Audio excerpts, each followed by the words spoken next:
The air in Minjun Kang's penthouse office was a sterile, refrigerated thing, smelling faintly of ozone and expensive leather. It was an atmosphere Lena Roberts had learned to breathe, but it never felt like oxygen.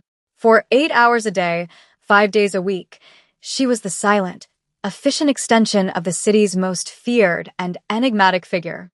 Her official title was executive assistant, but the whispers in the gilded hallways and the fear in the eyes of men in $1,000 suits told a different story.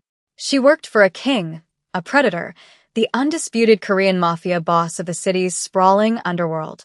The pressure was a physical weight, a constant tension in her shoulders. Today, it was unbearable. The demands had been relentless, a cascade of impossible tasks delivered in his clipped, chillingly calm voice over the intercom. Rear out a private jet out of a storm-locked airfield. Acquire a controlling interest in a tech firm by morning, discreetly. Cancel his reservation at a Michelin-starred restaurant and then, an hour later, demand it be reinstated for a party of 12. Each task was a test of her resourcefulness, her composure, her sanity. Now, finally, silence. The heavy mahogany door had clicked shut behind him 20 minutes ago, the sound echoing in the cavernous space. Lena was left in the aftermath, a battlefield of paperwork and blinking notifications, under the silent judgment of the city's skyline through the floor-to-ceiling glass. Her head throbbed, a dull, persistent drumbeat against her skull. She pushed her chair back, the soft whir of the casters on the polished marble the only sound. Her eyes, weary and bloodshot, drifted upwards, landing on the one object in the room that was more intimidating than the man himself, his portrait. It was enormous, a monument of oil on canvas, depicting Minjun Kang not on a throne, but seated in this very chair, his hands steepled, his gaze so unnervingly direct it felt like an accusation. The artist had captured the cold fire in his dark eyes, the severe line of his jaw, the almost imperceptible arrogance in his posture. It was the face of a man who had never been told no, a man who bent the world to his will with nothing more than a whisper. She felt a familiar surge of helpless frustration, a hot, bitter wave that rose in her chest. The silence was no longer a relief. It was an accomplice, allowing her anger to fester. She stood, her joints aching, and walked slowly toward the painting, her reflection a ghostly silhouette against the dark, tailored suit of the painted Mafia boss. Lena stood before the monolith of canvas and oil, her arms crossed tightly over her chest as if to hold herself together. The painted eyes of Minjun Kang bored into her, a permanent, unblinking record of his authority. In the flesh, he was a quiet storm. In the portrait, he was the storm's eternal, captured wrath. The frustration that had been simmering all day began to bubble over, spilling out in a low, shaky whisper. "You know," she began, her voice a small, tight sound in the vast emptiness of the office. "For a man who demands clairvoyance, you are remarkably opaque." She took a step closer, emboldened by the sheer absurdity of her own actions. Arguing with a painting. It was official. This job had finally broken her. A 5 a.m. email with a single, cryptic line. "Handle the Yokohama shipment. Handle it how, Mr. Kong? Should I send flowers?" A strongly worded letter. "Do you want me to charter a boat myself and go down to the docks?" Her voice grew louder, shedding its whispery caution for a tone of pure, unadulterated exasperation. She began to pace in front of the portrait, her heels clicking a sharp, angry rhythm on the marble floor. "And the acquisitions. You want me to get a company's board of directors by sunrise, but you give me nothing. No leverage, no strategy. Just get it done. Do you think I have a magic wand hidden in my desk drawer? Am I supposed to mesmerize the CEO with my exceptional filing skills?" She threw her hands up in the air, a gesture of theatrical defeat aimed at the unmoving figure. "Of course not. Because you've already done the dark, terrifying part, haven't you? You've already made the calls, whispered the threats, moved the pieces. I'm just the final signature, the polite email that papers over the brutality of it all. The smiling, respectable face of your merciless ambition." Her breath was coming in short, sharp gasps now, the dam of her professional restraint crumbling piece by piece. She had spent 2 years in this ivory tower, a ghost in the machine of his empire, and he likely didn't even know her middle name. Her pacing became more agitated, a caged energy propelling her back and forth before the silent judge on the wall. The city lights began to flicker on, painting the office in strokes of neon and gold, but she didn't notice. Her world had shrunk to this room, to this one-sided confrontation. "And another thing," she said, pointing an accusatory finger at the portrait's stern face, "your coffee order. It is the bane of my existence. Single-origin Ethiopian beans, hand-ground, not by a machine, God forbid, brewed at precisely 94 degrees Celsius, with one, and only one, raw sugar cube, not two, not zero, one. I had to fire a courier service because the delivery boy's footsteps were, and I quote, rhythmically displeasing. Do you have any idea how insane you sound? Do you even taste the coffee? Or do you just enjoy the quiet suffering of everyone who has to procure it for you?" The question hung in the air, ludicrous and deeply felt.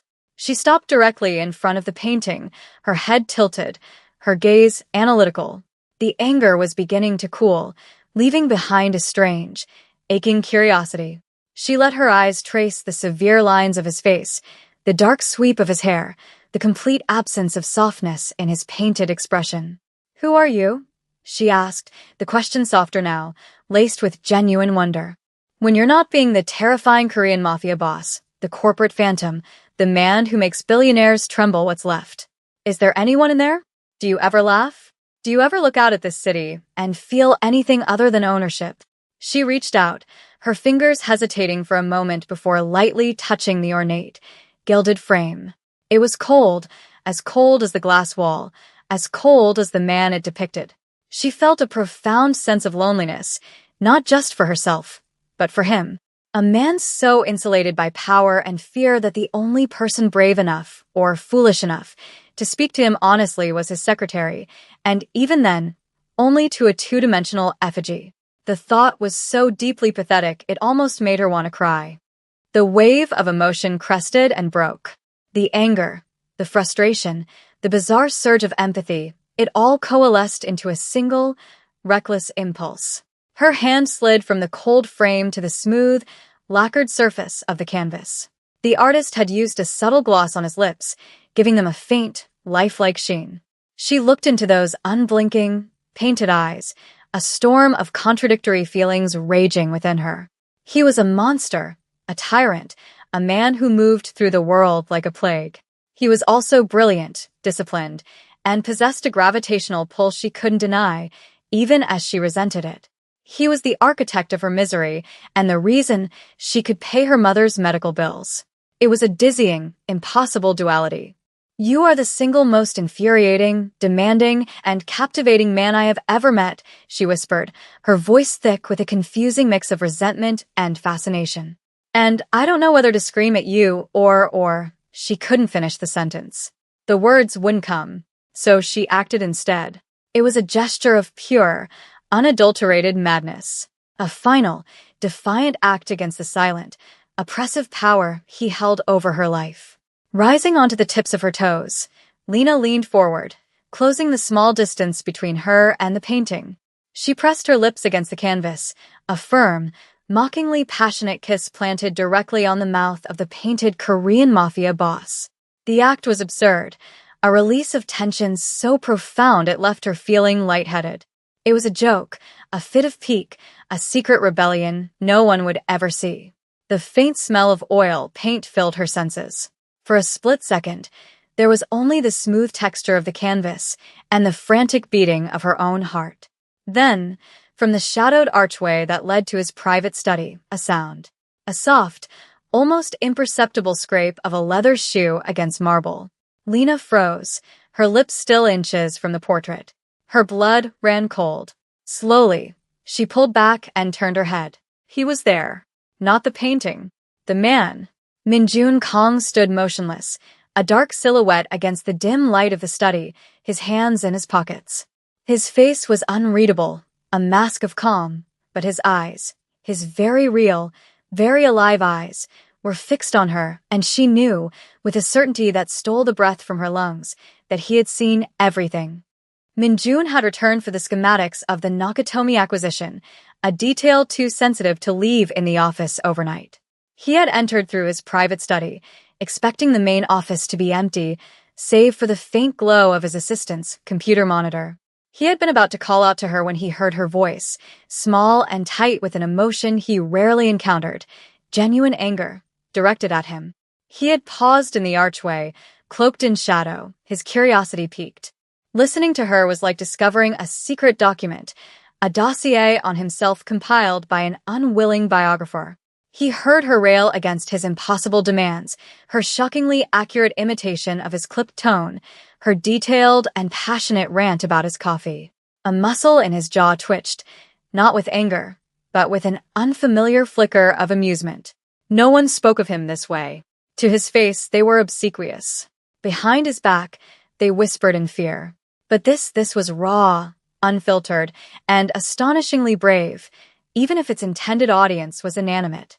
He had remained still, an observer in his own life, as her tirade softened into something more philosophical, more personal.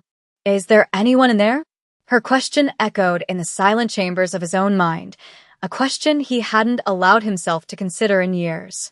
He had built this empire, this fortress of power, by systematically dismantling the man he used to be, replacing him with the cold, efficient machinery of the Korean Mafia boss. Then came the kiss. He watched her rise onto her toes, her form silhouetted against the glittering city, and press her lips to his painted image. The gesture was so profoundly unexpected, so utterly bizarre, it short-circuited every protocol in his mind. It wasn't an act of seduction, nor was it one of pure adoration. It was something far more complex, an act of defiance, of frustration, of a strange intimacy born from forced proximity and shared silence. It was the most honest thing he had witnessed in over a decade. He felt a crack appear in the icy facade he so carefully maintained. He should have been furious. He should have fired her on the spot for such an egregious breach of professional conduct. But he wasn't. He was intrigued, deeply. He chose that moment to shift his weight, the soft scrape of his shoe a deliberate announcement of his presence. He watched the blood drain from her face, the wide-eyed panic that replaced her defiant posture. He stepped out of the shadows, the ambient light catching the silver of his cufflinks, his expression a carefully blank canvas. He let the silence stretch, enjoying the palpable tension in the room. He walked slowly toward her, his eyes flicking from her terrified face to the portrait and back again. Finally, he stopped a few feet away and spoke, his voice a low, dangerous purr. "Is there something you wish to discuss, Ms. Roberts?" Lena's mind went completely blank. All cognitive function ceased, replaced by a roaring static of pure, unadulterated panic. Her heart hammered against her ribs like a trapped bird. She could feel the heat rising in her cheeks, a mortifying blush that she knew was visible even in the dim light. She opened her mouth to speak, but only a strangled squeak emerged. She swallowed hard, trying to regain control. "Mr. Kong," she finally managed, her voice a reedy whisper.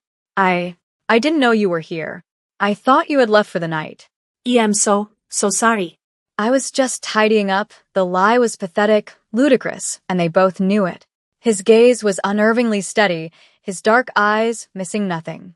He took another slow step forward, his presence filling the space, pressing in on her until the air felt thick and hard to breathe. He gestured vaguely toward the portrait. "Tidying up," he repeated, a faint, almost imperceptible note of amusement in his tone.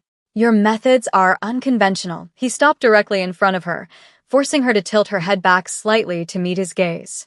He was taller than she realized, an imposing column of dark wool and quiet menace.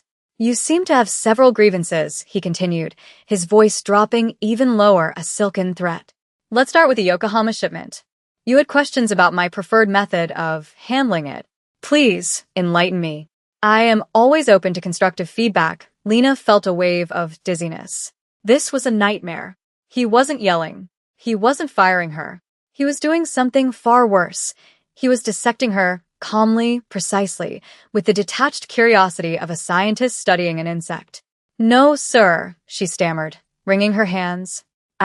It was unprofessional. I was stressed. It was a lapse in judgment that will never happen again. I deeply apologize for my behavior." He ignored her apology, his focus absolute. And my coffee, he said, a ghost of a smile playing on his lips, a terrifying sight. My distilled disappointment. You feel the suffering of the courier is too high a price to pay. An interesting moral position, he was quoting her. He had heard everything. Every single mortifying word. The ground beneath her feet felt unstable, ready to give way. She had not only insulted her boss, the city's most powerful Korean mafia boss, but she had also revealed a deep well of personal frustration to a man who tolerated no weakness. She had sealed her own fate. The following week was a masterclass in psychological tension. Every buzz of the intercom made Lena jump. Every time he summoned her to his office, she was certain it was to dismiss her. But the final blow never came. Instead, the entire dynamic of their professional relationship had been subtly, irrevocably altered.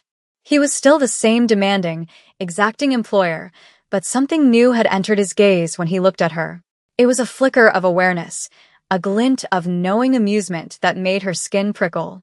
He started speaking to her in person more often, his voice no longer just a disembodied command through a speaker, but a low, resonant presence in the room with her. One afternoon, he called her in to review a quarterly report. As she was about to leave, he stopped her. "Ms. Roberts," he said, not looking up from his computer. "The charity gala next month. The board has selected a Starry Night theme. Is that not derivative?" The question was so unexpected, so mundane. It caught her completely off guard. He was asking for her opinion. I suppose it has been done before, sir," she said carefully. He finally looked up, his eyes locking with hers. "What would you suggest?" Lena's mind raced. "Perhaps City of Gold," she ventured. Playing on the skyline, the lights. It's modern, sophisticated. He considered this for a moment, a thoughtful, unnerving silence filling the room. Acceptable, he finally conceded, turning back to his screen. Inform the board that small exchange felt more significant than any multi-million-dollar deal she had ever helped facilitate. This shift did not go unnoticed. Jae-wook, Minjun's cousin and a man whose ambition was as sharp and obvious as his designer suits, observed their interactions with a hawk's intensity. He cornered Lena by the elevator one evening. "You seem to have captured the boss's attention," Jae-wook said, his smile a predatory slash. "Quite the accomplishment. Do be careful. His interest can be as fleeting as it is intense." The warning was clear, laced with a venomous jealousy that made Lena uneasy. The next day, Minjun's test of her escalated. He handed her a thick, leather-bound file. It wasn't a schedule or a contact list. It was a prospectus for a new logistics company. "Read this," he ordered. "Tell me what you think. I want a perspective unclouded by greed or fear." He was bringing her closer to the heart of the machine, and Lena couldn't decide if it was a promotion or a death sentence. The crisis arrived without warning, a silent tremor that threatened to bring Minjun's entire empire crashing down. It began with a series of minor but inexplicable setbacks. A key shipment was impounded at the port due to an anonymous tip. A city councilman, long in Minjun's pocket, suddenly switched his vote on a crucial zoning permit. These were not coincidences. They were calculated strikes, evidence of a traitor in his inner circle. For days, a palpable tension gripped the penthouse office. Minjun was a phantom of controlled fury, moving through the rooms with a predator's lethal quiet. His trusted lieutenants, men with scarred knuckles and dead eyes, were summoned for hushed, brutal meetings from which they emerged paler than they entered. He was hunting the snake in his garden, and his methods were ruthless. The betrayal was finally traced back to its source, Jae-wook. His cousin had been systematically leaking information to the rival Park clan, feeding them the weaknesses in Minjun's operations in exchange for a promised seat at the head of a new, unified organization. The final piece of his treachery was a business proposal he had championed for weeks, the acquisition of a small shipping company called Triton Logistics. It was meant to be the Trojan horse, the legal instrument through which the Parks would gain a controlling foothold in Minjun's primary legitimate enterprise. Minjun was now isolated. Every man in his inner circle was now a potential suspect, tainted by their association with Jae-wook. He couldn't trust their counsel or their analysis. His usual tools, intimidation, violence, fear, were too blunt for this. He needed subtlety, a fresh pair of eyes that could see what his hardened soldiers could not. Late one night, long after the city had gone to sleep, he called Lena to his office. The room was dark, illuminated only by the soft glow of a single desk lamp that cast long, menacing shadows across the walls. He stood by the window, looking down at the glittering sprawl below. He didn't turn when she entered. "I require your assistance," he said, his voice flat, devoid of its usual authority, replaced by a weary gravity. "I need someone who is not part of my world. Someone whose loyalty is not a currency to be bought or sold. I need to know, Ms. Roberts, can I trust you?" Lena's heart pounded in her chest, a frantic drum against the sudden, heavy silence. The question was not a request, it was a weighing of her soul. In his world, trust was a commodity more precious and more dangerous than gold. To be trusted by the Korean Mafia boss was to be brought into the darkness, to stand on the edge of a precipice from which there was no retreat. But looking at his solitary figure outlined against the city lights, she didn't see the fearsome crime lord. She saw a man utterly alone, betrayed by his own blood. The memory of her foolish, one-sided conversation with his portrait flashed in her mind. She had demanded to see the man behind the mask, and now here he was. Her fear was a cold knot in her stomach, but beneath it was a surprising, unshakable resolve. "Yes, Mr. Kong," she said, her voice clear and steady. "You can." He finally turned, his face half in shadow, his eyes searching hers for any sign of deception. He seemed to find none. He gestured to the thick file on his desk, the Triton Logistics proposal. The same one he had given her before. Jae-wook was passionate about this deal. "My men have reviewed it. They see a profitable acquisition. I see a knife in my throat. I need you to find the blade for the next 48 hours. Lena worked with a singular, feverish focus. She wasn't a gangster or a forensic accountant, but she was meticulous, intelligent, and, as Min-jun had surmised, unburdened by the violent calculus of his world. She didn't look for threats of violence or hidden allegiances. She looked for what she knew: loopholes, clauses, and the subtle architecture of contractual language. She read every line, every footnote, every appendix. On the second night, fueled by coffee that she brewed herself, she found it. It wasn't in the main body of the contract. It was a barely noticeable addendum to a subclause on corporate governance, an article detailing the procedure for a tie-breaking vote on the board. The language was dense, deliberately convoluted, but the meaning was clear. In the event of a deadlock, the deciding vote would be cast by an independent arbiter, an arbitration firm that, after a few hours of deep-level digging, she discovered was a shell corporation owned entirely by the Park family. It was the Blade, a perfectly legal, bloodless coup hidden in plain sight. She brought her findings to Min-jun, her hands trembling slightly as she pointed out the innocuous-looking clause. He read it, his expression unreadable. Then he read it again, a slow, cold fury building in his eyes. He looked up at her, and in that moment, she saw the mask of the Mafia boss fall fully into place. It was terrifying, and it was magnificent. The aftermath was swift and silent. Jae-wook was summoned to a meeting from which he never returned. There were no public recriminations, no gangland wars that spilled onto the streets. Min-jun's retribution was a quiet, surgical excision, a message sent not with a shotgun blast, but with a terrifying, deafening silence that echoed through the city's underworld. The Park clan, their Trojan horse discovered and neutralized, retreated, their play for power utterly broken. The storm had passed. A few nights later, Lena was working late, finalizing the paperwork that would dissolve the Triton deal, when Min-jun entered her office space. He didn't speak, but simply stood there, watching her. Finally, she looked up. "It's done," she said softly. He nodded, walking past her into his own office, leaving the door open in a silent invitation. She followed him in. He was standing in front of the portrait, his hands clasped behind his back. The painting, which had once been the focus of her impotent rage, now felt like a relic from another lifetime. "That man," Min-jun said, his voice a low murmur as he stared at his own likeness, "is a construct. He is a shield. He is what they fear, and so, he is what they respect. He must be cold, unflinching, and solitary." He turned his head slowly, his gaze finding hers in the dim light. You stood in this room, and you yelled at him. You demanded to see something else. And then you showed him a loyalty that was not born from fear. He took a step toward her, closing the space between them. The air was thick with unspoken words, with the gravity of all they had been through. He was no longer just her boss. She was no longer just his assistant. They were two people who had seen the truth of each other in a moment of crisis. For years, I have been surrounded by men who would kill for me, but who would also kill me for the right price, he continued, his voice raw with a vulnerability she never thought him capable of. Their loyalty is a transaction. Yours was a choice.